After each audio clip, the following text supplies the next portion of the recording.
Good morning. My name is Adina Howe, and I wanted to thank you for giving me the opportunity to talk about the exciting work that has come out of a collaboration with Ashley Shade and her team within the GLBRC. Today, I'd like to convince you that the phyllosphere is an important ecosystem to understand and can help us sustainably grow our perennial biofuel feedstocks in especially marginal lands. The rationale for studying perennial grasses is that they create biofuels and are a low-carbon alternative to fossil fuels, thus part of our plan to help reduce greenhouse gases and related climate change impacts. In order to meet our energy goals, we expect to generate large amounts of biomass with the high production of both miscanthus and switchgrass, two key BRC perennials. The growth of these grasses, along with other feedstocks, offer opportunities for energy security and our contributions to climate change, but there are also concerns that their growth may also risk degradation of soil and water resources. Consequently, we are also researching the sustainability of growing these crops as we increase their presence on our landscape. And it is in thinking about how to grow these crops sustainably that we must recognize the roles of their microbial partners. Microbes and their interactions with plant hosts have been well studied for their benefits for nitrogen fixing in the rhizosphere and plant growth promotion of endophytes in roots and leaves. Today, I wanted to highlight the phyllosphere of our perennial grasses. The phyllosphere is the above-ground surface area of plants and represents the largest environmental surface area of microbial habitation on the planet. Phyllosphere microbes generally have been associated with providing benefits to the plant in the areas of protection and growth. Despite its importance, we know very little about phyllosphere microbes, especially in our feedstock perennials. What we do know is that in our miscanthus and switchgrass, we are trying to maximize the growth of phyllosphere biomass and to maintain high productivity, especially when grown on marginal lands. The microbial membership of these phyllospheres was recently characterized by Ashley Shade and her team. They sampled the leaves of switchgrass and miscanthus at Kellogg Biological Station every 3 weeks over 2 growing seasons. To access the phyllosphere, they initially characterized the community structure with 16S ribosomal RNA amplicon sequencing. This was the first effort to describe the phyllosphere of perennial feedstocks. A key finding of this membership is that there exist persistently present taxa in these phyllospheres. These graphs show each taxa identified in their respective sampled phyllosphere as a circle. Abundance is on the x-axis, and then the fraction of samples within that plant that they are found is on the y-axis. This is called occupancy, and it is an indication of persistence within a spatial or temporal data set. The circles colored in green indicate taxa that are found persistently in miscanthus and switchgrass over the majority of the season and across the majority of replicated plots in the field that were sampled at the same time. Persistence of taxa was the first major observation. Taxa were also detected throughout the growing season, though they did fluctuate in their relative abundances over time. Given the presence of these persistent taxa that had consistent dynamics, we hypothesized that they must be associated with key functions that allow them to survive on the leaves. The phyllosphere is a relatively nutrient-poor, high-stress, low-moisture environment, and thus likely is a location where microbes can provide plant benefits. We needed to move beyond the community membership to characterize the system, and thus used both metagenomes and metatranscriptomes to provide insights into the functions of the bacteria living on the phyllosphere. We found that the best approach to understand these functions was to assemble bacterial genomes from our omic datasets. We had both metagenomes and metatranscriptomes, but it was from our metagenomes that we identified the most genomes. We started by selecting genomes that were also shared between both plants, requiring that they were detected in at least 10% of switchgrass and miscanthus samples. In total, this represented 16 genomes, or metagenome assembled genomes. MAGS, or MAGs. These persistent MAGs represent a variety of taxa, shown here, and also were observed to have seasonal patterns. In the heat map on the right, samples of the miscanthus, left panel, and switchgrass, right panel, are shown over the course of a single season. We can see that each row represents a bacterial MAG and has seasonal dynamics. Overall, we see that these microbial populations that are represented by the assembled MAGs are mainly enriched in the late season, though some are present throughout the season. These MAGs are thus persistent in switchgrass and miscanthus at KBS, But we were also wondering how broadly representative they are at other sites. We scoured the JGI databases for other perennial grass metagenomes, and we mapped these datasets to our mags, allowing us to determine if these bacteria were also found in other samples. We found that our genomes were detected in metagenomes from this same site, but from different PIs over the years 2012, 2014, and 2015. We also detected these bacterial populations in associated perennial grasses in Wisconsin and Iowa. These results highlight that these bacteria are likely relevant not only locally at KBS, but also more broadly in miscanthus and switchgrass plantings in the Midwest. So we've established that these bacteria represented in our mags are persistent and have seasonal dynamics. Thus far, I've only shown you measurements of their DNA.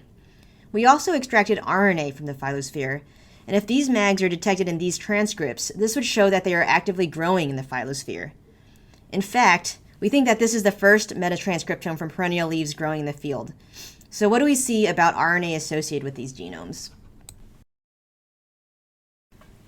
We found that these mags were actively being transcribed and that patterns of this activity also had seasonality. In fact, these populations are much more active late in the season during flowering and senescence. Once we have identified these transcripts, we could then annotate and identify their specific functions. We identified over 1,000 functional roles within the transcripts associated with these populations. But among these functions, we needed to determine which were the most important, so we took a few different approaches. We looked for patterns in the 16 key bacterial genomes that we identified, starting with functions that were shared among them and that were abundant and seasonally active.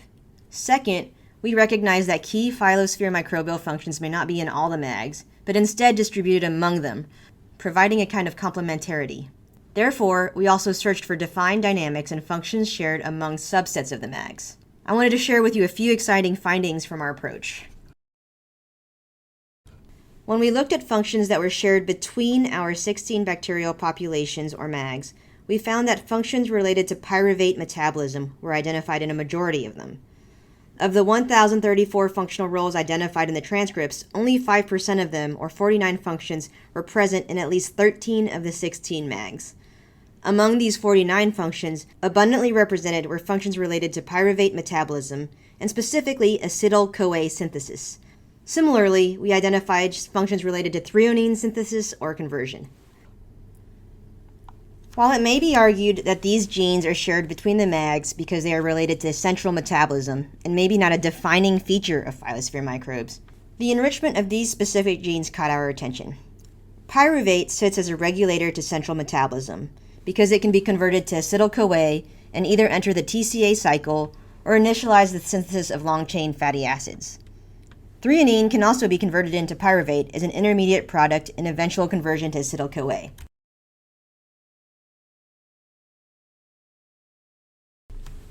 This is not the first observation of pyruvate regulation in the phyllosphere. Previous studies have suggested that both microbial and plant-derived pyruvate availability plays a central role in leaf metabolism.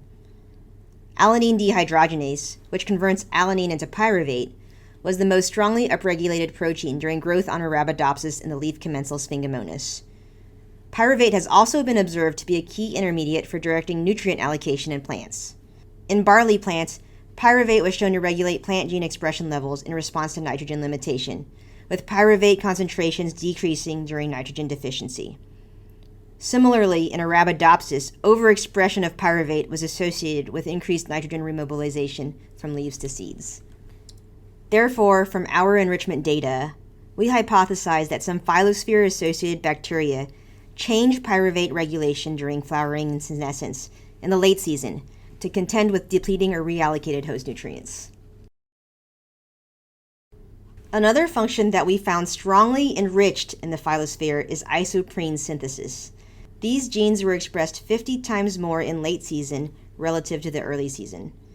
Isoprenes are volatile molecules that are thought to act as signaling molecules for stress response, but they are also thought to protect photosynthetic tissues from short exposures to high temperatures.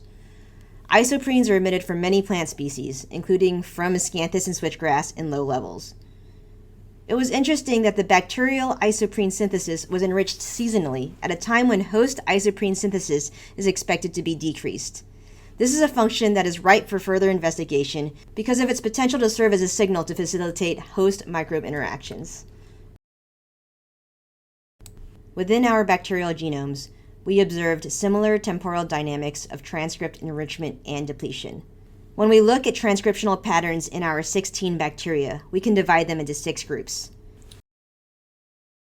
Here, I show a specific example highlighting transcripts related to sulfur metabolism, showing 5 of the groups of our genomes. You'll see the detection and abundance of transcripts related to specific functional roles within sulfur metabolism. If the circle is white, it indicates that transcripts were not detected from phyllosphere samples at that specific time, but were later in the season. If the circle is black, transcripts were detected. From this figure, I hope to illustrate how we see different patterns of transcription. First, I'll highlight the temporal dynamics within groups of genomes. You'll see that some groups are actively transcribing genes related to sulfur metabolism throughout the season, and some are only detected late in the season.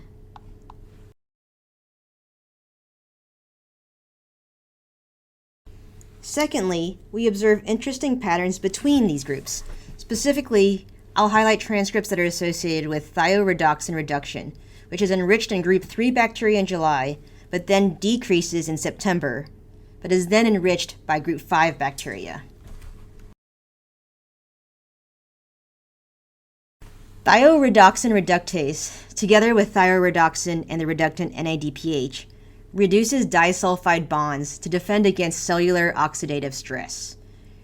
Reactive oxygen species, ROS, serve as signals for various developmental and cellular processes in plants. Though the precise mechanisms are unclear, homeostasis of reactive oxygen species are expected to be involved in senescence, which is relevant in our study given that at least some to a majority of senescing plants were observed per plot in August and September sampling dates respectively. Additionally, reactive oxygen species accumulate in plants that are exposed to abiotic stress to negative effects. Given that managing plant reactive oxygen species is a target for reducing crop stress and regulating plant development, our results suggest that it may be possible to leverage microbial thioredoxin-related functions as one tool to achieve such efforts. We believe that our observations are a rationale to justify more work to understand the microbial-host interaction given ROS exposure or accumulation, and any possible ROS signaling between them. In conclusion, what functions are present in our perennial phyllospheres, and how can they be interacting with plant hosts? We have used the metatranscriptomes to provide insights into the functionally active community. We've identified a specific, persistent, and prevalent set of bacteria that are seasonally active and broadly distributed over years, plants, and states. Within these transcripts associated with these bacteria, we have identified key areas that may help us understand how these plants and their phyllospheres may be grown in marginal conditions. We are very excited to have identified these specific functions and bacterial targets for future research. It will be exciting to have experiments designed to provide mechanistic understanding of these interactions and their direct implications on the plant host and its productivity. Thank you so much for your attention and for the support of this work, and I'm looking forward to any questions you may have.